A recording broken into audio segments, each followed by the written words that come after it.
Muito boa noite, pessoal. Tudo bem? Que é Hilton Moreno. Sejam muito bem-vindos a essa nossa aula online, aqui um oferecimento da Cobrecon. Muito obrigado por ter feito a sua inscrição, por estar aqui com a gente nessa noite. Se quiser, fique à vontade, tem o nosso chatzinho aqui, não é? Aí no chat já vai, por favor, vai se identificando, seu nome, a cidade de onde você está, se quiser colocar sua atividade, e a gente vamos nos conhecendo melhor, tá bom? Muito obrigado mais uma vez aí por estar conosco aqui nessa noite. Bem especial. Espero que esteja tudo bem com vocês, família, saúde, tudo em ordem. A gente vai só dar um tempinho aqui para começar pontualmente nossa aula online aqui no horário, mas já vai se acomodando aí, vai se acomodando. Deixa eu ver aqui. Boa noite, Tiago, Rafael, Clésio, Hélio, Joel, Vinícius. Tá legal, tá bonito. Boa noite, pessoal, brigadão. Hoje o tema é aterramento, né? Esse aterramento e harmônicas são temas muito legais. Eu gosto bastante de estar falando. Obrigado, pessoal que está chegando agora. Se quiser, coloque aí também, além do nome, né? Cidade que você está falando, sua atividade ou profissão, só a gente vai se conhecendo. Vamos usar a janelinha do bate-papo aí para assuntos somente relativos aqui à nossa aula de hoje, né? Então, legal. Muito obrigado aí pela presença aí. Estamos quase lá. Faltando um minutinho para a gente abrir a aula aqui.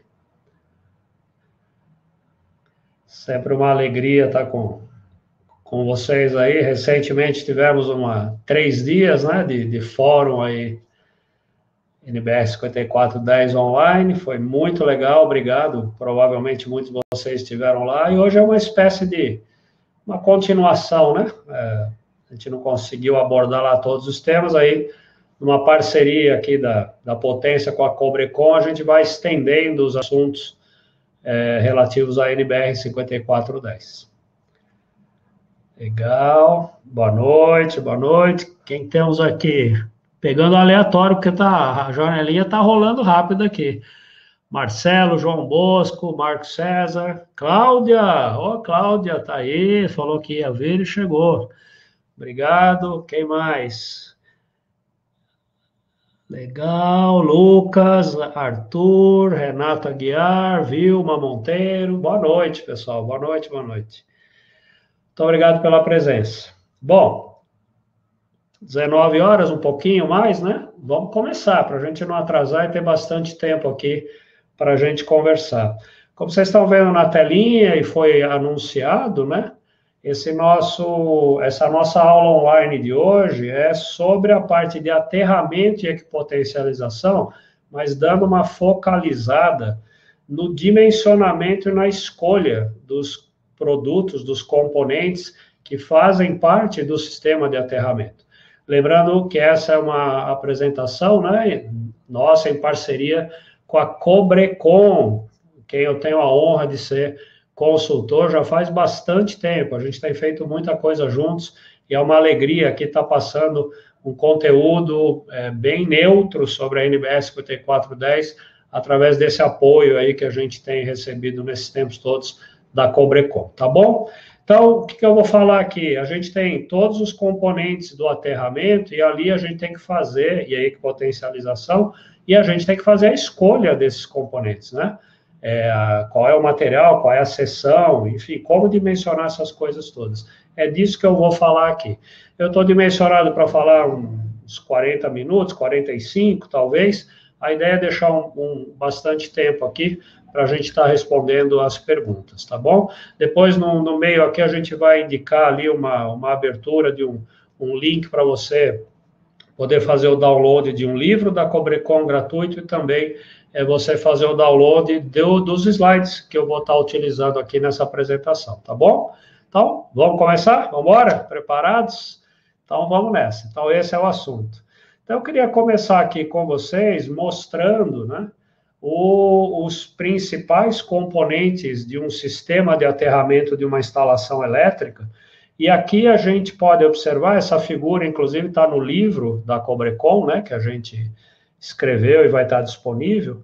Então, o que a gente pode ver aqui, começando dessa figura de baixo para cima, ela mostra todos os componentes. A gente está bem acostumado nas instalações elétricas a fazer lá o diagrama, o esquema unifilar, trifilar, mostrando, né, como que é o esquema da instalação, da parte de potência, dos circuitos. Agora, esse daqui é o esquema, né? É o diagrama do aterramento. A gente, como eu sempre brinco, quem já me ouviu falar, não tem ainda aterramento de potencialização via Wi-Fi, né? É com cabos, são elementos metálicos. Então, a gente tem efetivamente um esquema de ligação, a gente é um liga-pontos, a gente vai ligando uma coisa na outra, na outra, na outra, e com isso a gente conseguiu ter o aterramento e mais a equipotencialização. E isso tudo somado forma a grande gaiola de Faraday, que deve ser uma instalação elétrica, né, para usar lá ó, a brincadeira de Las Vegas, né? Nessa gaiola de Faraday, as interferências que estão dentro, fora não entram, as que estão dentro não saem, né? O que acontece dentro da gaiola de Faraday fica dentro da gaiola de Faraday. Então, quais são esses componentes que a gente tem, então, afinal? Começando lá de baixo, dá uma olhadinha na figura. O elemento número 1 é o eletrodo de aterramento. O eletrodo é efetivamente a parte que fica em contato com o solo, né? É o elemento de a interface do solo, propriamente dito, com todos os componentes aterrados e equipotencializados da instalação elétrica. Então, ele é a interface, né, que faz essa ligação elétrica entre os condutores metálicos do sistema de aterramento e equipotencialização com o solo propriamente dito. Nós vamos ver como dimensionar os componentes desse eletrodo. Só que aí eu preciso sair lá do nível do chão, eu preciso sair ali do eletrodo e ir para dentro da instalação elétrica. O cara, né, o elemento que faz a ligação entre eletrodo e o restante da instalação elétrica é o número 2 na figura, é o condutor de aterramento. O condutor de aterramento liga o eletrodo de aterramento ao número 3, o BEP, que é o barramento de equipotencialização principal. É a estrela da instalação elétrica, né, na parte de cima, né, tirando o eletrodo, o BEP é a estrela do sistema de aterramento e equipotencialização. É lá onde eu vou, por um lado, receber, né, o condutor que vem lá do eletrodo de aterramento, e por outro lado é da onde vão sair os condutores que vão para dentro da instalação, os condutores de aterramento e equipotencialização. Número 3. Depois a gente continua nesse sistema, aqui só um parêntese, não a ver com isso, mas a 5410, assim como os padrões, né, as normas das distribuidoras de energia, exigem que o neutro, quando ele existir, da distribuidora, seja ligado ao BEP, né, ali juntinho ao eletrodo de aterramento. Saindo do BEP, a gente tem dois tipos de condutores, o 4 e o 5. O 4 é o chamado condutor de equipotencialização principal. Esse nome, condutor de equipotencialização principal, a 5410 dá para aqueles condutores que são ligados diretamente ao BEP, do BEP, a uma massa ou a um elemento condutor estranho à instalação. É quando ele está ligado direto, ali, do BEP sai a ligação de um condutor, ou ele vai para uma massa, ou ele vai para um condutor estranho à instalação elétrica. É o que aqui na figurinha é o 4. Tem o 5 também, que é o condutor de proteção principal. Condutor de proteção principal é um condutor de equipotencialização, na mesma, porque ele sai diretamente do BEP. Então, ele é um condutor de equipotencialização, só que ele tem o uso exclusivo de servir como circulação de correntes de fase para terra, de fase via massas para o condutor de proteção. Então, ele muda de nome e como por ele pode passar uma corrente de falta, que não é o que acontece nos condutores puros de equipotencialização, porque os de equipotencialização ligam os elementos condutores estranhos, nesses eu não tenho a circulação de uma corrente de falta direta. No de proteção, posso ter. Como esse está ligado ao BEP, ele recebe o nome de principal. Lá para cima, depois nós vamos ver aqui o número 7, ele recebe o nome só de condutor de proteção, porque ele derivou do condutor de proteção principal, que está ligado ao BEP, e foi atender um BEL, que é um barramento de equipotencialização local. Então, eu vou seguir aí, segue na figurinha o número 5, que é o condutor de proteção principal. Ali em cima, ele deriva, né? Tem uma derivação para o 7, que é então o condutor de proteção só. Por que ele é só de proteção? Porque ele derivou do principal. Esse 7 não está ligado direto ao BEP, ele está ligado ao condutor principal. Então, ele recebe o nome só de condutor de proteção, que vai ser ligado a uma barra, que é o BEL. O BEL é uma espécie de embaixador do BEP. Eu vou distribuindo barramentos de equipotencialização ao longo da instalação. Como esse já não é mais o principal, porque o principal só tem um principal numa instalação, que é o que está ligado direto ao eletrodo. Então, como aquele barramento 8 ali, que, por exemplo, está dentro de um quadro de luz qualquer, ele é um barramento vinculado ao sistema de equipotencialização, só que não é o principal. Então, ele chama BEL, que é o barramento de equipotencialização local, é naquele local. A gente pode ter numa instalação N BELs distribuídos, que são ligados via condutor de proteção a algum condutor de proteção principal, que por sua vez vai estar ligado ao BEP, que por sua vez está ligado ao eletrodo de aterramento via condutor de aterramento. Percebe que é um liga-ponto? Então, vamos olhar aqui para essa figura, né? Do BEL, do 8, sai um condutor de proteção, continua chamando condutor de proteção, que vai até o 10. O 10 é a massa. Aqui, por exemplo, a figura sugere um motor, né? Mas é uma massa qualquer coisa que tenha parte elétrica dentro dela. É uma massa. Então, o condutor de proteção 7 saiu do BEL e foi até a massa. Essa ligação à massa pode ser direta, eu tenho um parafuso na carcaça do motor que eu ligo lá no parafuso, esse condutor, ou ela pode ser via, por exemplo, terceiro pino da tomada. Você tem uma tomada 2P mais T, no terceiro pino da tomada, no T, a gente liga esse condutor de proteção que saiu do BEL mais próximo. Então, olha o caminho de cima para baixo. Imagina que esse motor seja um motor de uma geladeira que está no 30º andar de um prédio. Então, eu tenho lá a tomadinha 2P mais T da geladeira, eu liguei no T dessa geladeira, eu liguei o condutor de proteção que vai até o BEL. Desse BEL sai um condutor de proteção que vai até o condutor de proteção principal, por exemplo, que está na prumada do prédio. Aí eu ligo esse condutor de proteção do quadro do apartamento ao condutor de proteção da prumada, que eventualmente pode servir outros apartamentos, esse condutor de proteção pode até ser comum.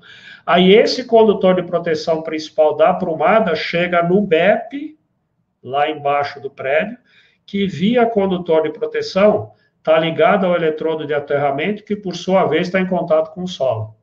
Então eu consigo ter um caminho metálico lá do 30º andar, né, do pino de terra da tomada, até o contato com o eletrodo de aterramento, que por sua vez está em contato com o solo. E aí, no meio do caminho, eu coloquei esses números 4 e número 6 aqui. O que é o 6? O 6 é, por exemplo, um condutor de equipotencialização principal. Olha o 6 no meio do caminho aí, subindo 5 à tua esquerda, deriva um 6. Por que que ele é de equipotencialização e não é chamado de condutor de proteção? Porque olha o que acontece aí. Esse 6 que derivou do 5, ele vai para um outro bel, é um bel. Imagina que eu tenho uma aprumada de um prédio, um shaft. Eu instalo, e nesse shaft eu saí do BEP com um condutor de proteção principal e fui subindo. Aí lá no 4º andar, eu derivei desse condutor de proteção principal, eu saí com um condutor de equipotencialização no 4º andar, e lá no dentro do shaft do 4º andar, eu coloquei, preso na parede do shaft, eu coloquei um barramento, uma barra de cobre ali, uma barra. Coloquei um barramento, liguei nesse barramento o condutor de equipotencialização suplementar, que eu tinha ligado lá no condutor de proteção principal, e desse barramento de equipotencialização, que está dentro do shaft, no 4º andar, eu vou ligar, por exemplo, uma canalização metálica de água que tem lá, ou de esgoto, ou de gás, ou está passando dentro desse shaft um duto metálico de ar-condicionado, eu sei lá o quê. Aí eu ligo nesse elemento condutor metálico estranho à instalação, que depois, por ele, segue aqui esse cano vermelho que tem aqui. Eu já estou no andar de cima. No andar de cima, eu estava lá com aquele cano que eu equipotencializei pelo andar de baixo. No cano de cima, eu saio com outro condutor aqui de equipotencialização suplementar para ligar no caixilho metálico da janela do banheiro, por exemplo. Então, se você olha esse desenho, é um monte de condutores, né? Ligando, eu chamo, é um liga-ponto. Lembra aquele joguinho que existe aí, de ele ficar ligando o ponto e forma uma figura? É isso aqui. Eu vou ligando pontos. Quando eu termino de ligar isso tudo, eu tenho como se fosse uma teia de aranha formada por condutores metálicos. Alguns vão ser de equipotencialização, porque eles estão ligados a elementos condutores que não têm parte elétrica viva dentro deles. Outros também são condutores de equipotencialização, só que, como eles vão ser ligados a massas, que são coisas que têm parte energizada dentro delas, eles só trocam de nome e passam a chamar condutores de proteção. Mas, no fim, está tudo interligado. Eu fiz uma grande teia, uma grande malha. Eu curto-circuitei, através de cabos, todas as massas e todos os elementos condutores estranhos à instalação, juntei isso tudo no BEP e liguei via condutor de proteção ao eletrodo de aterramento, que por sua vez está em contato com o solo. Na teoria, toda essa turma que eu interliguei com esses cabos, seja o de equipotencialização, seja o de proteção, estão no mesmo potencial. Eu consegui a equipotencialização plena, porque eu curto-circuitei todo mundo. O curto-circuitei aqui, entre muitas aspas, porque não é um curto, mas eu interliguei todo mundo. Teoricamente, está todo mundo no mesmo potencial.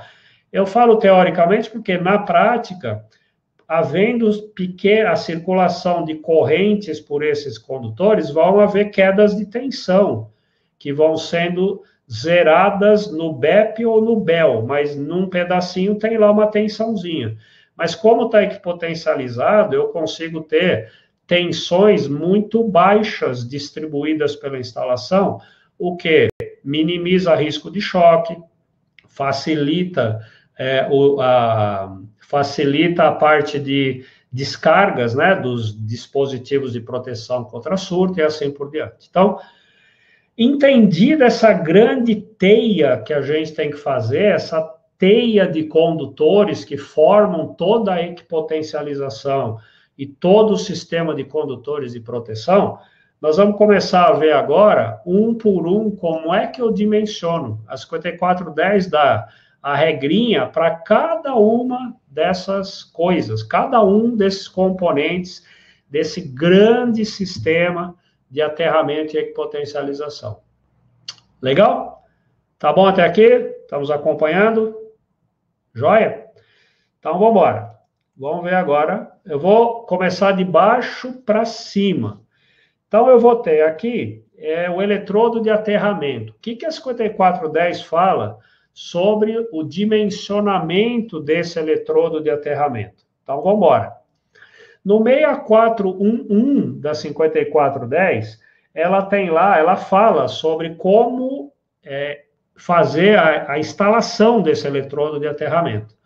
E aí ela tem, no 6411, o item que é sobre eletrodo de aterramento, ela tem a linha A. O A, ela diz que é o eletrodo de aterramento preferencial de uma instalação elétrica. Eu também costumo dizer, é o queridinho da 5410, é usar as ferragens da fundação como eletrodo de aterramento. Isso tem grandes vantagens. A primeira, que é de graça, porque o pessoal da civil já tem que fazer a fundação, já tem ferragens ali. Então, custo adicional zero para a turma da elétrica. Não precisa gastar nada, está pronto. Segundo, que além de ser grátis, é o melhor eletrodo de aterramento que pode existir. A armação de ferro imersa no concreto, enterrada lá embaixo no chão, não existe nada, nenhum eletrodo de aterramento de qualquer outra natureza que seja melhor do que esse. Então, cara, é de graça e é o melhor. É você ganhar, depende do carro que você gosta, mas é você ganhar uma Ferrari último tipo, de graça, com IPVA e seguro pago. Você vai falar não para uma oferta dessa? Acho que não. Mas tem gente que fala não para uma oferta dessa, vai entender, o cara às vezes não gosta de Ferrari. Então, o que acontece? Como nesse item A é usar a ferragem da fundação, eu não vou falar nada sobre ela porque não tem dimensionamento, é a ferragem da fundação. Eu vou já aqui para o B da 5410, que eu posso ter. O B é o segundo queridinho da 5410. Então, não usei as ferragens da fundação, olha o texto aqui. A norma diz que eu posso usar fitas barras ou cabos metálicos. Eu separei cabos metálicos porque dessas três opções é o que é mais fácil e mais comum de ser usado. Então, qual é a segunda opção? Eu usar cabos metálicos especialmente previstos. Esse negócio é importante. O que é especialmente previsto? Não tem gambiarra, não é, você olhou para o lado ali, tem um cabo sobrando aqui, eu vou usar esse cabo. Não é assim. Especialmente previsto eu estou pondo aquele cabo com a intenção de ele ser um eletrodo de aterramento, para esse fim. Então, vamos lá. Cabo metálico para ser eletrodo de aterramento, onde a norma fala para eu pôr esse cabo? Imerso no concreto das fundações. Então, eu vou chegar com esse cabo metálico enquanto eu ainda tenho acesso às fundações. Eu tenho que chegar nessa fase da obra. Eu ainda preciso ter acesso lá às fundações. Só que esse cabo, eu estou lá no nível da fundação, eu vou ligar como? A norma continua, formando um anel em todo o perímetro da edificação. Então, olha para a figura aqui, a gente fez uma marca verde aí, né? Está destacado, está em perspectiva aqui, enfim, mas... Então, se imagine nessa obra, você chegou lá, tem uma escavação, o cara já fez as fundações, mas você ainda está naquele nível, você ainda Desculpa, ele fez a fundação, não. Ele armou a ferragem, não cobriu ainda, não encheu ainda de concreto. Ele armou a ferragem, mas vamos supor que o pessoal não deixou você usar a ferragem, isso ainda por ignorância, ainda é muito comum, o cara não deixa você usar a ferragem, mas você ainda está lá, não encheu ainda de concreto aquela fundação. Então você vai lá e pega um cabo de cobre nu e estende esse cabo no perímetro da edificação. Não precisa fazer malha, você põe no perímetro da edificação. Então solta um cabo ali no perímetro e fecha um anel. A definição de anel é que ele é fechado, obviamente. Então faz um anel no perímetro, encosta ali nas paredes da fundação, vamos chamar assim, esse cabo de cobre, ok? E a seção desse cabo está na tabela 51 da 5410. Eu já vou mostrar. Próxima opção que a norma te dá. Ah, eu não consegui fazer esse perímetro no nível das fundações. O que a norma te dá de opção? Bom, uso de malha metálica enterrada, malha, né? Malha, como mostra a figura aqui, enterrada no nível da fundação. Qual é a diferença dessa para outra?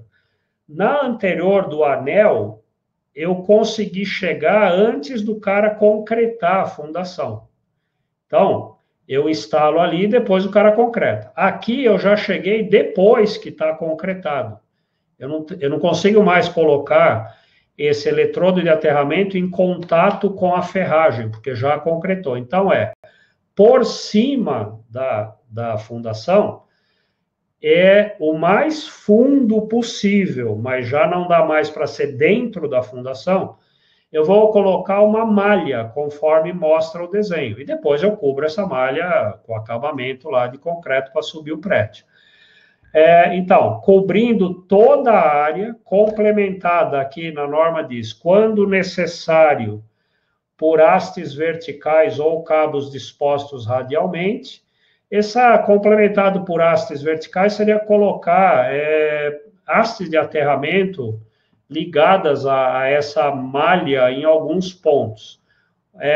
Bom, a norma diz aqui quando necessário, e ela não fala quando isso é necessário. Fica, então, ao seu julgamento, à sua experiência. O meu julgamento e a minha experiência nunca isso é necessário. Mas, se você entender que precisa, manda bala, e a norma não dá quantas são, que tamanho, qual é, enfim, fica ao seu. Mas, cara, você fazendo isso aqui, você vai ter um mega eletrodo de aterramento. Querer ainda complementar isso, acho que é um pouco de exagero. Mas, enfim. E, de qualquer maneira, esses condutores que formam essa malha metálica enterrada, não mais imersa no concreto, mas enterrada lá fundo pra caramba, também os elementos estão na tabela 51. Opção D, última opção que a norma te dá para fazer um eletrodo de aterramento. Bom, não consegui usar a ferragem da fundação, não consegui colocar um anel junto com a ferragem da fundação e depois cobrir de concreto. Não consegui colocar uma malha lá embaixo, não mais imersa no concreto, mas o mais fundo possível que eu consegui. O que sobra? Bom, sobra essa figura aqui, que é o D da 5410, do 6411. No mínimo, então ela fala, pô, cara, não deu nada. Então, no mínimo, um anel metálico enterrado, no mínimo, meio metro. Então, percebe que aqui o negócio já foi ficando, assim, chato, né? A próxima aqui só se a gente fizer contratar um Zeppelin e suspender o eletrodo de aterramento, porque a gente já tentou instalar lá embaixo no nível da ferragem, não deu, já tentamos depois colocar o mais fundo possível, praticamente em cima da fundação, não deu. Agora aqui a 5410 fala, pelo amor de Deus, pelo menos deixa eu colocar um eletrodo a meio metro de profundidade, né? E o que ela faz? É um anel, de novo, circundando o perímetro, ok? Então, essa figurinha aqui está mais clara, né? Então, por exemplo, aqui, dá para ver direitinho nessa figura qual é o limite dessa fundação, né? A partir desse ponto aí onde está o anel verde, vão subir as paredes. Então, esse é o limite. Nesse limite da edificação, você faz um anel com cabo metálico dimensionado conforme a tabela 51. Sempre remete para a tabela 51. Beleza? Então, vamos embora. Está aí a tabela 51, que continua sendo encaixada no 6411 da NBS 5410. Então, ela dá a tabela 51. Então, está escritinho ali, ó, à esquerda, para fazer um anel ou uma malha usando cabo de cobre. Nessa tabela, eu peguei só o pedacinho que fala cabo de cobre. Ela tem um outro pedacinho que permite que você faça essas coisas com aço, por exemplo. Não é muito comum. Pode fazer, não é muito comum, mas tem um pedaço da tabela que fala de fazer em aço. Se for em cobre, que é o mais fácil, mais prático, a gente está muito mais acostumado, né, na elétrica, a mexer com cobre do que com aço, né? Então, se eu for fazer um anel ou uma malha com cabo de cobre nu, tudo isso que eu falei é lá embaixo no eletrodo. Se é no eletrodo, tudo tem que ser nu, porque eu preciso ter um contato elétrico entre o eletrodo e o solo. Então, eu não posso usar condutores isolados no eletrodo de aterramento, porque eu preciso ter contato elétrico entre o eletrodo e o solo. Então, só pode ser coisa nu, né? Nua, no caso. Então, se eu vou fazer cobre nu usando cabo de seção circular, mas vale também, você pode olhar aí para cima do vermelhinho, vale para fita, vale para cordoalha. Então, a seção é 50 milímetros quadrados. Então, seja em anel, seja em malha, os condutores do eletrodo de aterramento têm que ser, quando forem em cobre, nu 50 milímetros quadrados é a seção desses condutores, ok? Nem mais, nem menos. Não gaste mais do que 50, porque não precisa. Não use menos do que 50, porque não pode, ok? Vamos subir. Fizemos o eletrodo de aterramento. Vou para cima agora. Como é que é o condutor de aterramento? Então, eu tenho que ligar agora, eletricamente, o eletrodo ao BEP, ali em cima. Então, eu vou fazer uma ligação que pode ser por conector ou solda exotérmica, que é muito melhor do que por conector, mas também pode ser por conector. Eu vou ligar esse condutor de aterramento ao eletrodo de aterramento e a outra ponta dele eu vou ligar ao BEP. Note que esse condutor de aterramento, ele não tem a função ele não precisa ter contato elétrico com a terra, até porque um pedaço dele vai ficar acima do solo. Um pedaço dele, claro, vai estar enterrado, mas o BEP está sempre acima do solo. Então, esse condutor aí de aterramento, ele vai ter um pedaço enterrado, um pedaço não enterrado. Como ele não precisa ter nenhum contato metálico com o solo, ele pode ser isolado ou pode ser nu, ok? Então, a norma, como eu dimensiono esse cabo? Tabela 52 no 6412. Então, vamos olhar a tabela. Ela tem duas partes, cabo protegido contra a corrosão e não protegido contra a corrosão. Protegido contra a corrosão seria, por exemplo, usar um condutor isolado. Não protegido contra a corrosão seria usar um condutor nu, já que ele pode ser nu ou pode ser isolado, protegido contra a corrosão, a tabela dá as duas. Vamos entrar na tabela agora. Aí ela tem duas colunas. O condutor, seja ele... o condutor isolado, no caso, o condutor protegido, ele também está protegido contra danos mecânicos ou não protegido contra danos mecânicos. O que seria protegido contra danos mecânicos? Por exemplo, colocando um condutor isolado dentro de um eletroduto. Aí a ideia é não danificar. Eu teria um elemento, por exemplo, um eletroduto, que vai proteger contra aquele método que eu usei para proteger o condutor contra a corrosão. Aqui, por exemplo, se eu escolher um condutor isolado, o eletroduto vai proteger a isolação contra dano mecânico que, se for danificada, pode sofrer corrosão. No outro é não protegido contra dano mecânico. Eu vou sair direto com um condutor isolado e vou seguir lá o meu caminho e não está em eletroduto esse condutor isolado. E no caso dele ser nu, não tem o protegido contra dano mecânico ou não protegido. É nu, não tem lá o que proteger, a não ser que, né, esmague o cabo ali, enfim, mas aí não, talvez nem o eletroduto dê certo. Quais são as seções? Então, por exemplo, se eu for usar um condutor isolado em cobre isolado, em PVC, por exemplo, não protegido contra danos mecânicos. Eu preciso ter um cabo de seção mínima 16 milímetros quadrados. Agora, se eu for colocar esse condutor isolado dentro de um eletroduto, no caminho inteiro dele, desde o eletrodo de aterramento até o BEP, esse caminho pode ser 2,5 milímetros quadrados em cobre. No caso, se eu for usar cabo nu, ele é, independente de qualquer coisa, um cabo 50 milímetros quadrados, independente do tipo de solda. Então, você vê aqui que tem 3 opções para esse condutor de aterramento. Ou ele é 2,5, se for protegido contra a corrosão e protegido contra danos mecânicos, seção mínima, sempre lembrando que é mínimo. Se ele for protegido contra a corrosão, mas não é protegido contra danos mecânicos, 16.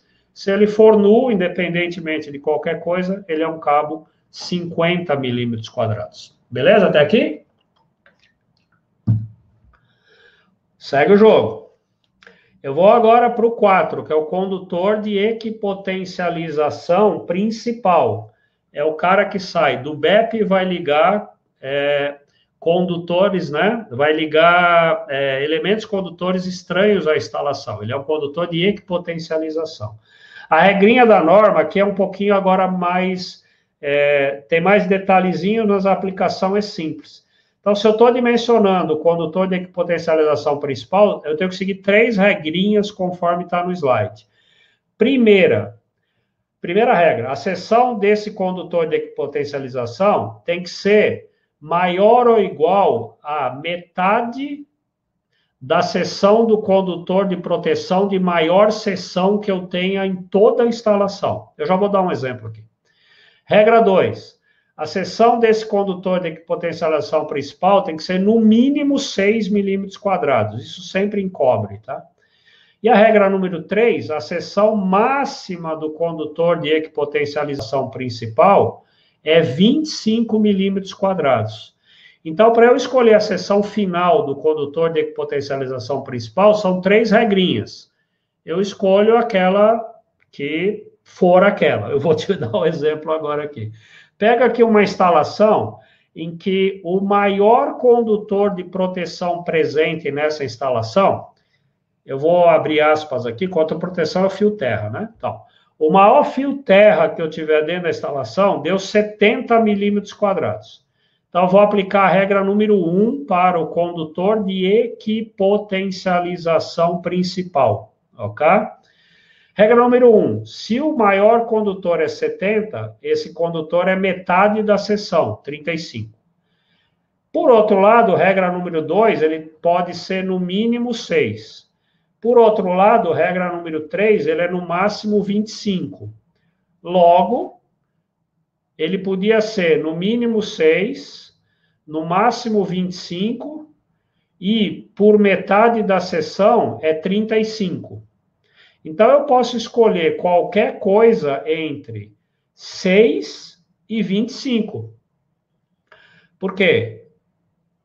Aqui tinha dado 35, mas o máximo é 25. O mínimo é 6. Então, eu vou escolher esse condutor de equipotencialização principal entre 6 e 25. Aí, entra naquela coisa também que já me ouviu falar, entra na regra do larga a mão de ser miserável, né? Se o cara está te apertando ali em custo, o menor custo seria um condutor de equipotencialização principal 6 milímetros. Se você não tem esse aperto de custo e quer fazer um negócio legal, usa o 25, que é o máximo. Bom, nem tá tão ruim assim, nem tá tão bom assim. Usam 10, usam 16, enfim. Aí você tem o grau de liberdade. Lembrando que, eu gosto de dar esse tipo de exemplo, se você usar aqui os 6 milímetros quadrados, você vai ter, nesse quesito aqui, né, a instalação elétrica mais barata possível dentro da 5410. Por que eu estou falando isso? Porque tem aquele papo, seguir a 5410, a instalação sempre é cara. Não é cara, olha esse exemplo aqui. Eu posso escolher do 6 ao 25. Mesmo eu escolhendo 6, que é permitido pela norma, vai ser mais barato do que o 25. E eu estou dentro da norma.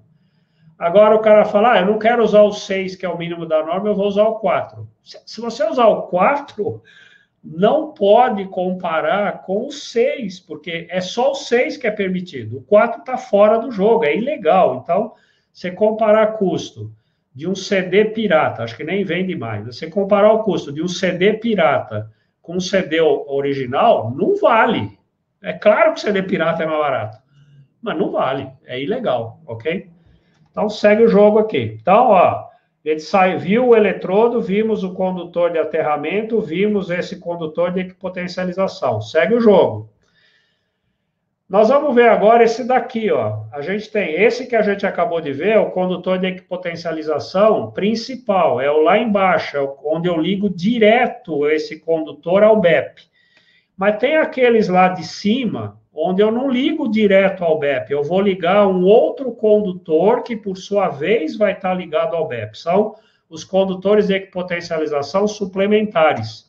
E aí tem duas regrinhas. A regrinha de cima aqui, ó, eu vou equipotencializar duas massas. Tá vendo aqui? Massa 1, massa 2. Eu vou equipotencializar duas massas. Aí eu tenho uma massa que o condutor de proteção, o fio terra que chegou nessa massa, é 6. O fio terra que chegou na outra massa é 25. E agora eu quero equipotencializar as duas massas com outro cabo. Qual é a seção desse cabo? A norma diz que, nesse caso, a seção desse cabo aqui é igual ou maior do que a menor seção do condutor de proteção que eu quero interligar. Então, esse era 6, esse é 25, esse daqui pode ser, no mínimo, 6. Quer fazer 10, quer fazer 16, quer fazer 25, manda. O mínimo da norma para esse cara é 6. Vamos ver uma segunda situação. Eu tenho aqui uma massa que o fio terra ligado nela é 6, ok? Pessoal, desculpem, se alguém está ouvindo aqui é fissurado em terminologia, eu estou cometendo aqui um erro de propósito, é condutor de proteção. Mas só para ficar mais claro, que é um monte de nome aqui, eu estou chamando condutor de proteção aqui no nosso bate-papo, estamos só nós dois aqui nesse bate-papo, eu estou chamando de fio terra, tá bom? Não me mate, deixando claro aqui. Então, se eu tenho uma massa aqui que tem um fio terra que é 6, e eu vou equipotencializar essa massa a um cano metálico que está aqui passando perto, a um duto metálico de ar-condicionado, ao caixilho de um portão de alumínio, enfim, eu quero... esse é um bom exemplo, sem querer sair. Eu levei um fio terra para o motorzinho do portão da garagem, e aqui está o caixilho do portão da garagem. Eu preciso equipotencializar o motor com o caixilho do portão. Que cabo eu uso aqui? A norma diz que nesse caso aqui, ó, está escrito nesse cantinho aqui, ela deve ter uma seção, esse condutor de equipotencialização aqui, maior ou igual à seção do fio terra que está ligando a massa. Maior ou igual a metade da seção do fio terra que está ligando a massa. Então, se eu cheguei com um fio terra 6 aqui no motorzinho, para aterrar o motorzinho do portão da garagem, metade de 6 é 3. maior ou igual a 3, o primeiro cabo de seção nominal que existe é o 4. Então, eu cheguei com um fio terra 6 para aterrar o motor e usei um cabo 4 para equipotencializar com o caixilho do portão da garagem. Ok? Vamos seguir, está quase acabando. Então, já vimos toda essa parte aqui de baixo, lateral, viemos para a esquerda. Agora vamos falar dos condutores de proteção. Condutor de proteção são aqueles, então, pelos quais pode circular uma corrente de falta fase massa, porque dentro da massa tem um elemento elétrico, tem uma parte viva, é a carcaça da geladeira, a carcaça do motor. Pode ser uma bandeja que dentro dela tenha os cabos. Isso é uma massa, nesse caso, ok? E aí, por quê? Porque pode existir uma falta entre um cabo energizado que está apoiado na bandeja e a bandeja. Então, nesse caso, a bandeja é uma massa, ok? Agora, o caixilho da janela, não tem nada elétrico dentro do caixilho da janela. Então, não tem como nascer uma falta entre fase e o caixilho da janela, uma vez que não tem nada que tenha fase dentro do caixilho da janela. Por isso que o caixilho da janela é um elemento condutor estranho à instalação, e não é uma massa. Então, vamos dimensionar os caras, que são os condutores de proteção, que no caso de uma falta, fase, massa, pode circular corrente por eles. Então, esse cálculo, vamos lá, está no 643 da 5410, e especificamente tem duas formas de fazer achar essa seção. Ou é no 64312, que dá uma fórmula. Essa fórmula, para quem lembra, é a fórmula K2 vezes S2 igual a I2, corrente ao quadrado vezes T. Só que aqui ela está disfarçada. Mas se você multiplicar toda essa fórmula aqui, elevar toda a fórmula ao quadrado e cruzar aqui, ó, K vezes S e raiz de 2 com 1 do lado de cá, é a fórmula K2S2 igual a I2T. O que tem nessa fórmula? S é a seção do condutor de proteção. Desculpa de novo aí, hein? É a seção do fio terra. I é a corrente de curto-circuito presumida, fase, massa, que pode circular por esse condutor, eleva ao quadrado. T é o tempo que essa corrente vai ficar circulando. Esse tempo depende de qual é o tempo de seccionamento pelo dispositivo de proteção contra a sobrecorrente. O T é quanto tempo para aquela corrente de curto, fase, terra, o disjuntor abre, o fusível atua, o relé abre, é isso aí, dividido por K. K é um fator que está na tabela 53 da 5410, que está nesse mesmo item 643. Para condutor de cobre isolado em PVC, o cabo é 143, ele pode ser 133 se for um PVC 105 graus, enfim, mas o PVC normal aí é 143, e se o cabo é isolado em EPR, HEPR ou XLPE, é 176 o valor desse K aqui. Para você aplicar essa fórmula, você precisa, então, calcular qual é a corrente de curto-circuito presumida fase terra, naquele ponto onde está sendo dado o curto, naquela massa. Aí, com esse curto, você vai na curva tempo corrente do disjuntor, ou do fusível, ou do relé, descobre o T, divide pelo K, que está na tabela 53, e aí você tem a seção mínima do fio terra. Ou você não sabe fazer essa conta, você sabe, mas não quer, você está com preguiça naquele dia, você não quer fazer essa conta.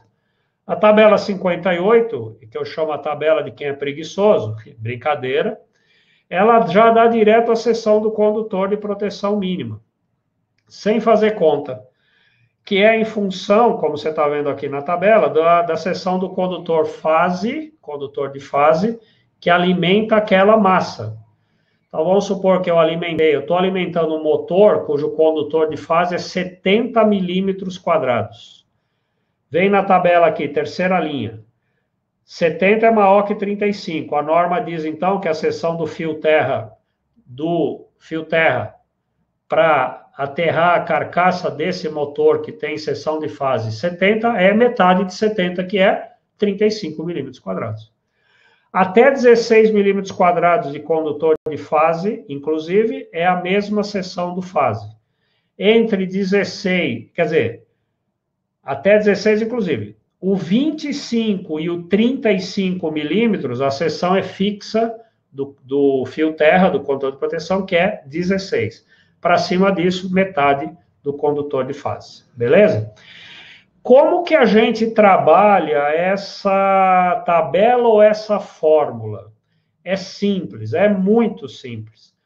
Se você está lá num circuito e a seção do condutor de proteção, vulgo fio terra, é muito grande, imagina que você está fazendo um circuito que deu o condutor de fase 400 milímetros quadrados. O terra teria que ter metade disso, 200 milímetros quadrados. 200 milímetros quadrados, o primeiro condutor que existe próximo é o 240. Então, você teria que ter um fio terra, entre aspas sempre, de 240 milímetros quadrados. Cara, é fio terra que não acaba mais. Nosso apoiador Cobrecon aqui adora quando dá um fio terra de 240 milímetros quadrados, mas eu sei que talvez você possa ter problema com o seu cliente ou com você mesmo, se você é o cliente. Se você for lá e calcular a seção pela fórmula do 64312, absoluta certeza vai dar uma seção de condutor menor do que 240 milímetros quadrados. Quando você calcula, quando você faz essa conta, sempre, 100% das vezes, dá uma seção menor do que aplicando a tabela.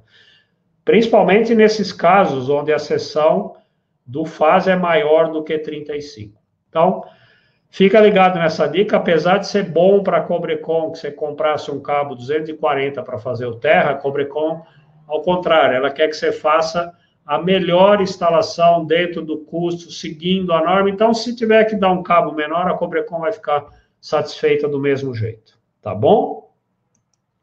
Bom, acabamos. A gente dimensionou todos os componentes. Eu vou voltar aqui um pouquinho, ó, de baixo para cima. O 1, dimensionamos certinho o eletrodo. O 2, o condutor de aterramento. Dimensionamos os condutores de equipotencialização, todos, o principal e os suplementares. E dimensionamos todos os condutores de proteção, tanto o principal quanto o condutor chamado só de proteção. Prontinho, todos os condutores que fazem parte do sistema de aterramento e equipotencialização estão perfeitamente definidos pela NBR 5410, sem nenhuma dúvida. Sem nenhuma dúvida. Não há margem para interpretação. Aqui são prescrições claras de como dimensionar os componentes do sistema de aterramento e equipotencialização. Eu queria falar um pouquinho sobre os condutores. A gente viu agora há pouco que esses condutores podem ser nus ou isolados. Falando de condutor nu, eu queria chamar a atenção do seguinte: esse slide está usando um condutor da Cobrecon. E quais as características que tem que ter um condutor nu? Primeiro, aqui à direita, tem uma setinha indicando a norma. Eu vou chegar mais perto aqui, NBR 6524, não decorei essa norma aí, o número. Então, cabo de condutor de cobre nu, para usar em todo o sistema de aterramento e potencialização, conforme NBR 6524. E, cara, é a norma. Quero dizer uma coisa, não existe condutor, cabo de cobre nu desbitolado, não normalizado, como os caras falam por aí. Não existe. O nome já está errado. Não normalizado. Cara, é não normalizado. Está errado já no nome. Alguns desbitolados. O que é desbitolado? Desbitolado, o cara te vende um cabo de cobre nu 50 milímetros quadrados com 35 milímetros quadrados de cobre, 28 milímetros, ele rouba a cobre de você. Não tem como falar de um jeito mais sutil e elegante. Cabo desbitolado de cobre nu é roubo de cobre. Roubo de cobre. E se você especifica e compra, não preciso completar a frase. Além disso, a Cobrecon, ela tem um sistema que ela coloca lá dentro, quando ela faz o condutor de cobre nu, ela acrescenta um fitilho de identificação de poliéster, gravado nesse fitilho, o nome da Cobrecon, o CNPJ da Cobrecon, a seção nominal daquele cabo de cobre nu e a NBR 6524. Ou seja, lá dentro do cabo, tá dada a garantia que aquele cabo é aquele cabo que você queria ter comprado. Ficar ligado nisso é importante. E avisa os picaretas de plantão sobre esse assunto, por favor. Falando do condutor isolado, se a gente quiser usar aquela opção, por exemplo, da tabela lá para o condutor de aterramento, ou no caso dos condutores de proteção e de equipotencialização que ficam dentro da instalação, como na maioria dos casos eles vão ficar instalados em condutos muitas vezes fechados, em geral eles são isolados, né? Pode ser quando eu use numa bandeja, etc., os condutores de equipotencialização e aterramento até nus. Em geral, isolados. Então, se forem nus, esse que eu acabei de falar, se forem isolados, então qual é o que cabo tem que ser? Para os condutores de proteção, o nível de isolamento que eu preciso, ou de aterramento, basta ser o 450/750 volts. Eu não preciso ter um cabo 1kV como condutor de proteção de aterramento. Basta um condutor 750. No 750 são, como mostrado aí no slide, são os cabos que atendem a NBR-NM 247-3 em relação à construção e teste do cabo, e a NBR-NM 280 em relação ao condutor mesmo, ao cobre, né, a formação do cabo. E esses cabos, eles são basicamente classe de encordoamento 5, muito flexíveis, super legais para trabalhar com eles, e também, no caso, Cobrecon tem classe de encordoamento 2. A Cobrecon também tem classe de encordoamento 1, que é fio sólido, mas isso, vamos combinar, ninguém mais está usando isso, né? Então, classe 2, que é aquele encordoamento normal, né? Um cabo que a gente fala, e o encordoamento 5 é o cabinho, é aquele bem flexível. Legal? Bom, da explicação, eu queria encerrar, já expliquei tudo, eu vou abrir daqui a pouquinho para responder as perguntas de vocês, mas antes eu queria passar um vídeo, 1 minutinho, o vídeo da Cobrecon que eu queria compartilhar agora com vocês, tá bom? Eu vou soltar o vídeo aqui, 1 minutinho, eu já volto.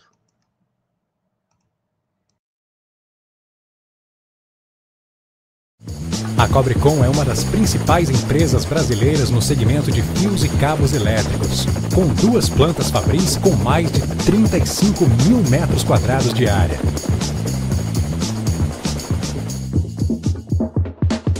É uma empresa que domina toda a cadeia produtiva, desde a fundição de cobre até a distribuição de seus produtos em todo o Brasil.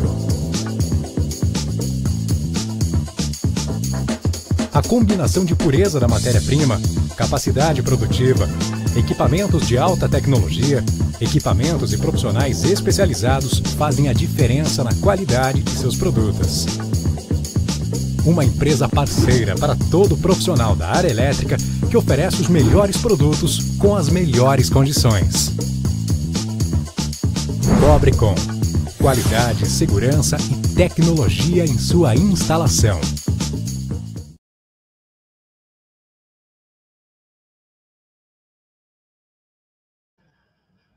Legal, voltamos aqui então. falamos da Cobrecon. Eu queria, para encerrar antes de partir para as perguntas, eu tive a honra aí de ser convidado e ter escrito para a Cobrecon esse livro que se chama Cabos Elétricos de Baixa Tensão, conforme a NBR 5410. E esse livro ele tem uma versão impressa, né, geralmente distribuída em eventos presenciais, que nesse momento estão um pouquinho parados, né? Mas ele também tem uma versão em PDF. Se você quiser receber essa versão em PDF, nós vamos colocar agora aqui na janelinha vai aparecer uma oferta para você aqui no nosso evento, né?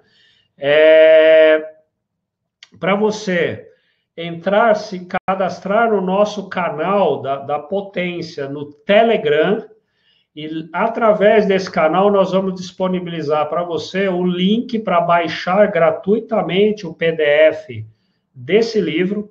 E também nesse mesmo canal nós vamos também disponibilizar, logo aqui que terminar o nosso evento, nós vamos disponibilizar o PDF dessa apresentação que eu estou fazendo.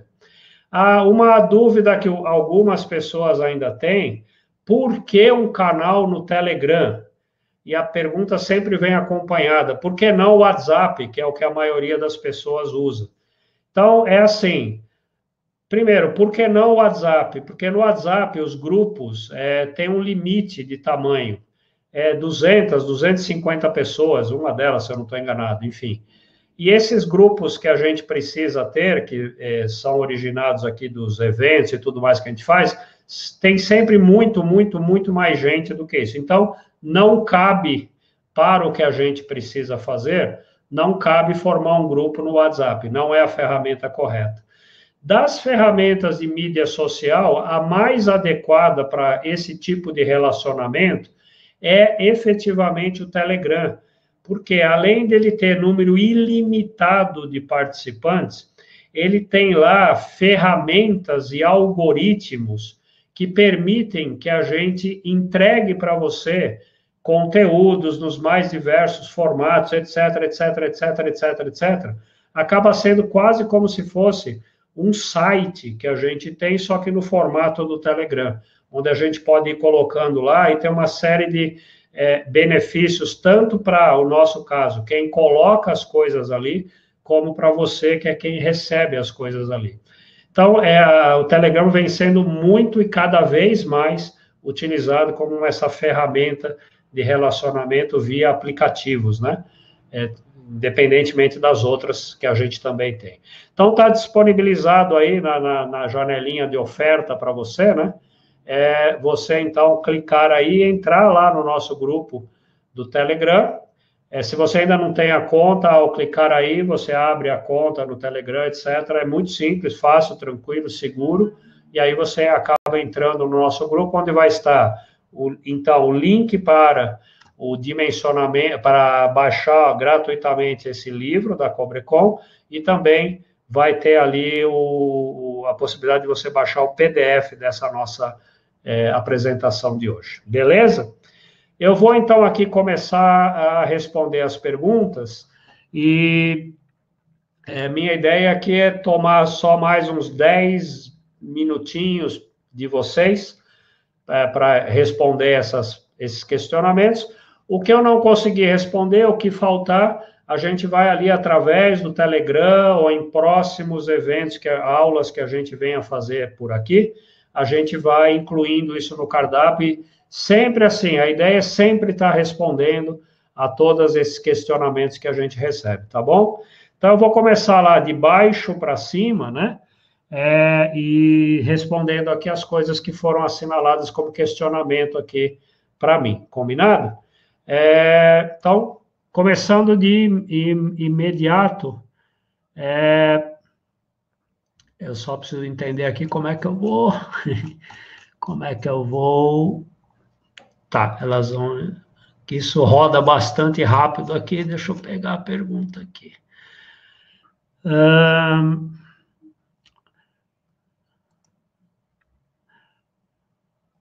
Só um segundo. Robson Cardoso comenta: a conexão exotérmica é melhor que o conector split board. Eu não sei se foi uma pergunta ou ele está fazendo uma afirmação. De um modo geral falando, a solda exotérmica tem muitas vantagens em relação a fazer uma conexão por meio de conector. A vantagem principal, por exemplo, ela fica completamente imune à corrosão, a resistência de contato é quase que perfeita. Enfim, ela tem muitas vantagens. Uma ou duas desvantagens pode ser o custo dela, e outra pode ser, efetivamente, nem todo mundo está familiarizado com a técnica de fazer a solda exotérmica. Mas, em linhas gerais, embora os conectores sejam ótimos, permitidos, em linhas gerais, na parte da conexão ao eletrodo de aterramento, pode haver alguma vantagem em relação à solda exotérmica. Próxima pergunta.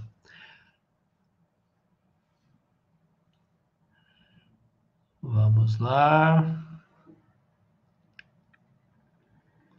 O Lucas Guimarães pergunta: o que é recomendado para solos arenosos com alta resistência? Lucas, você tocou aqui num ponto muito importante, que é o seguinte: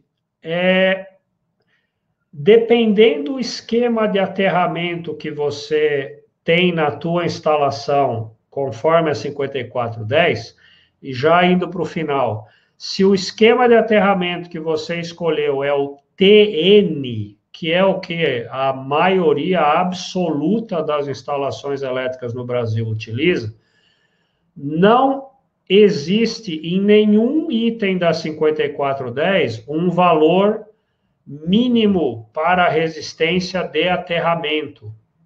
E já complementando, assim como também não existe na NBR 5419 de SPDA, nenhum valor mínimo de resistência de aterramento, aquele famoso 10 ohms que existia, faz 5 anos que não existe mais. Então, essa recomendação de o que eu tenho que fazer num solo complicado para baixar a resistência de aterramento, para uma instalação de baixa tensão conforme a 5410, no esquema TN, que é a maioria, e para a NBR 5419, essa resistência não tem nenhuma importância. O que importa é que exista aquele eletrodo de aterramento em contato com o solo e que seja feita toda essa equipotencialização que eu comentei com você. Esse assunto dá uma aula inteira, não, 200 mil aulas para explicar mais, mas resumindo, nesse momento, seria a resposta que eu te dou. O Antônio Neto pergunta, acho que é relacionado àquela hora que eu falei, em que tinha dado o condutor de... Nossa, tinha um condutor que eram as 3 regrinhas, isso, o condutor de equipotencialização principal. Podia dar 35 se fosse metade da seção, 25 era a máxima e 6 era o mínimo. Ele pergunta que problema teria se eu usasse o 35. Absolutamente nenhum, a não ser custo. Então, se você conseguisse fazer isso, seria muito, muito legal com o cabo 35, mas nenhum problema em fazer isso. Wesley pergunta, no caso para realizar a conexão do TNS para interligar o eletrodo de aterramento ao neutro do transformador, a seção desse condutor deve obedecer à tabela 52 a 5410? Então, vamos lá. Se eu tô no transformador, aí o transformador tem o neutro, né, que vai lá para o circuito. Se eu estou falando de... Se o transformador é meu, né, não é o da concessionária, é meu, eu tô lá na subestação, eu vou sair do transformador até o QGBT com o neutro. E aí eu já saio do transformador em TNS, com o neutro, com o PS separado. Aí sim, então, o Wesley aplica a tabela 52 para esse daí. Eu vejo qual seria a maior seção do condutor de proteção que eu vou ter, em função dos condutores de fase, se eu for usar a tabela 52, ou uso a formulinha lá para dimensionar. O Douglas Almeida pergunta se ele tem uma malha de aterramento, ele pode ligar 2 condutores de aterramento nessa malha para aterrar 2 instalações diferentes? Douglas, excelente pergunta, e a resposta é basicamente não. Por quê? A 5410 diz assim: toda edificação deve ter o seu eletrodo de aterramento. Então, cada edificação tem um eletrodo de aterramento só. Eu não devo, a princípio, se eu tiver, imagina eu estou num condomínio, nesse condomínio tem 2 prédios, ok? Um prédio está no ponto A, o outro prédio está no ponto B, 50 metros afastado do prédio A, os 2 no mesmo condomínio. O prédio A tem que ter o seu eletrodo de aterramento, o prédio B tem que ter o seu eletrodo de aterramento. Se esses prédios não tiverem nada em comum, não tem nada. Um prédio é um prédio, outro prédio é outro prédio, eles não têm nada em comum, a não ser que eles estão no mesmo terreno e uma entrada só lá da Eletropaulo, mas eles estão no mesmo terreno, mas um prédio é um prédio, outro prédio é outro prédio, separados. Cada prédio tem o seu eletrodo, eles não têm que ser interligados, esses eletrodos de aterramento. Isso dá uma outra aula, né? Existem poucos casos que a 5410 fala de quando você precisa interligar eletrodos de aterramento de edificações diferentes. Isso é exceção, não é a regra, ok? O Manuel pergunta, se eu tiver com um sistema com, por exemplo, Manuel Henrique, 2 cabos de 240 por fase.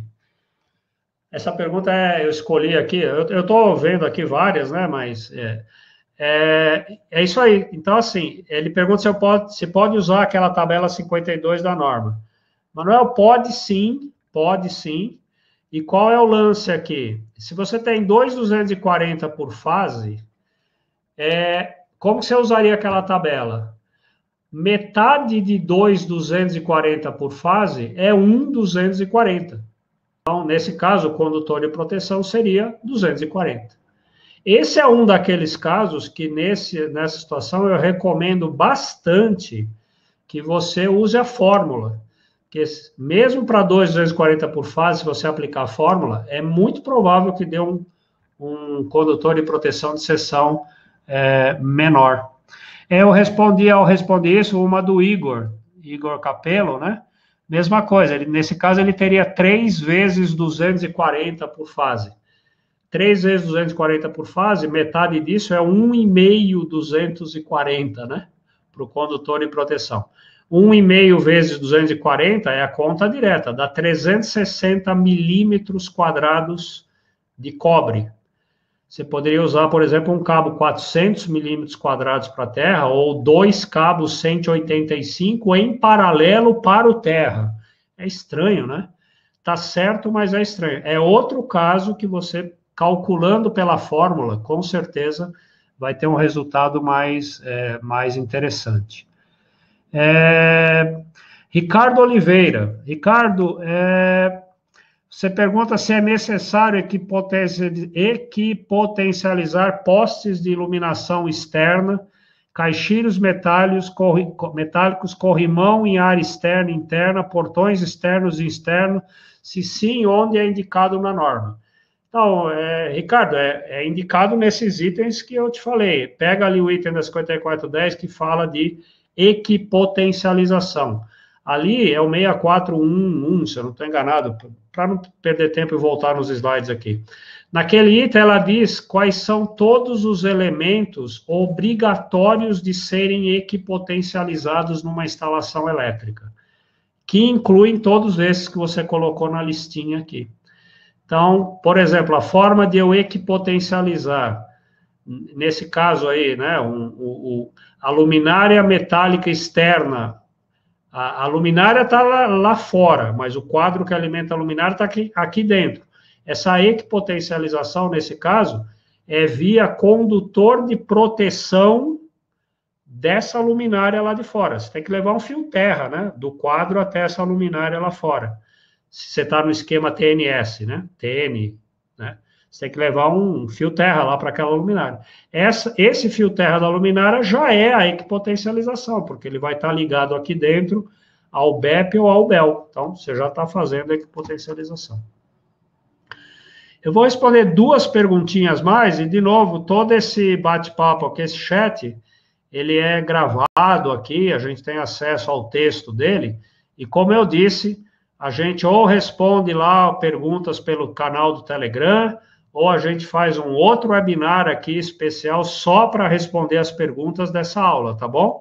De um jeito ou de outro, a gente vai tentar responder tudo que está aparecendo por aqui, tá bom? Eu vou escolher mais uma pergunta, e aí com ela eu encerro agradecendo a todos vocês. Deixa eu ver aqui.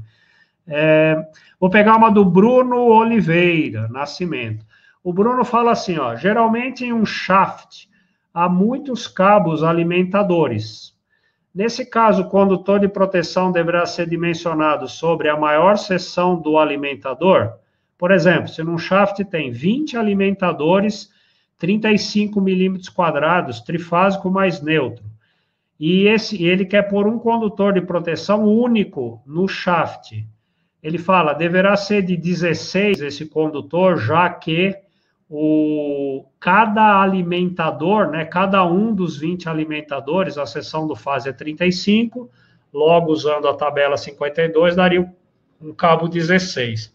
Essa pergunta eu escolhi porque ela é muito recorrente, é bem oportuna, Bruno. Então, como é que é isso aqui, né? Aqui é um caso, e isso é interessante a gente falar, também é assunto para bastante conversa. A NBS 5410, por exemplo, se aqui é bom, eu vou pular essa parte para encurtar, esse é outro assunto. Vamos responder direto a sua pergunta.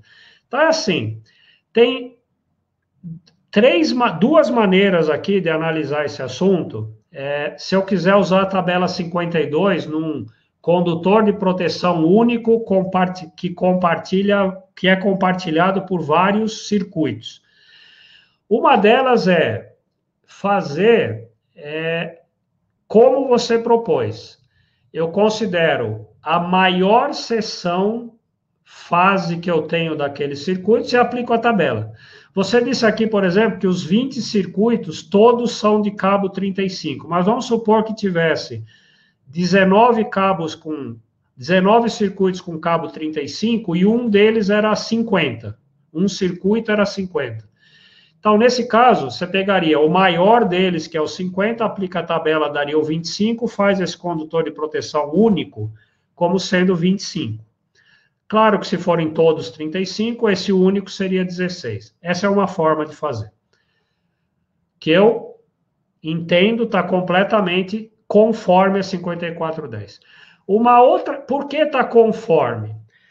Nessa análise, vamos lembrar o que é isso. Esse 35, esse cabo 16 que a gente tem aí, ele vai precisar ser capaz de transportar uma corrente de curto-circuito fase-terra, que acontecer, já que ele é um condutor de proteção. Que corrente de curto fase-terra pode acontecer nesse caso da prumada? Pode acontecer de ter um dos condutores de fase dessa prumada entrar em curto com o condutor de proteção único da prumada. Então, eu teria um curto entre um cabo fase 35 com esse cabo 16 que eu escolhi como único da prumada. Então, é como se eu tivesse um circuito sozinho dentro de um eletroduto de fase 35, no qual eu levo junto um condutor de proteção que é 16. Essa é a conta. No outro exemplo que eu dei, se eu tivesse um desses circuitos com 50, o pior caso é, se eu tivesse sozinho num eletroduto, um cabo 50, ele levaria junto um condutor de proteção 25. Então, isso beleza. Qual é uma outra análise que alguém podia fazer? A outra análise é, opa, peraí, mas eu posso ser um cara muito azarado e não um, mas 2 condutores de fase 35 darem um curto com esse cabo 16, que é o condutor de proteção. Então aí, cara, aí, assim, eu tenho, então, já não é mais, tipo, né, uma falta, são 2 faltas acontecendo ao mesmo tempo fase terra. É claro que a corrente de curto, nesse caso, é maior, e nesse caso, esse condutor de proteção único poderia não suportar, porque... Então, assim, se você assumir esse cálculo, imaginando que vai ocorrer apenas uma falta com o condutor de proteção, segue usando a tabela 35. Se você assumir, por exemplo, eu tenho 20 circuitos nessa prumada, e 4 desses circuitos poderiam entrar em curto num acidente, com esse condutor de proteção, aí eu teria como se fossem 4 cabos em paralelo por fase de 35.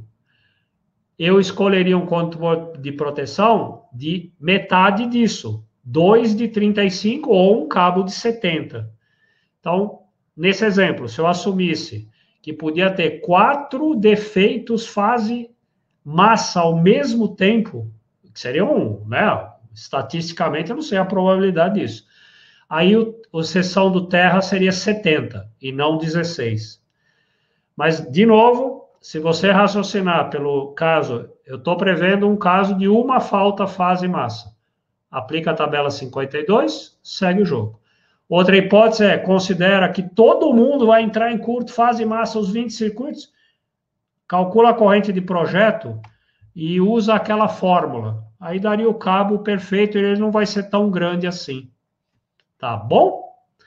Bom, a gente já está com um tempo aqui, ainda dentro do prometido, né? A gente falou que esse webinar seria das 7 às 8h30, mas acho que já está legal, eu não vou conseguir mesmo responder todas as perguntas, mas vai deixando aí, a gente deixa a janelinha aberta ainda por um tempo, coloque aí a sua dúvida e, de novo, a gente vai colecionando isso, ou lá, então, no nosso canal do Telegram, ou em outros webinars, nós vamos fazer aqui só para tirar as dúvidas desse, tá bom? Combinado?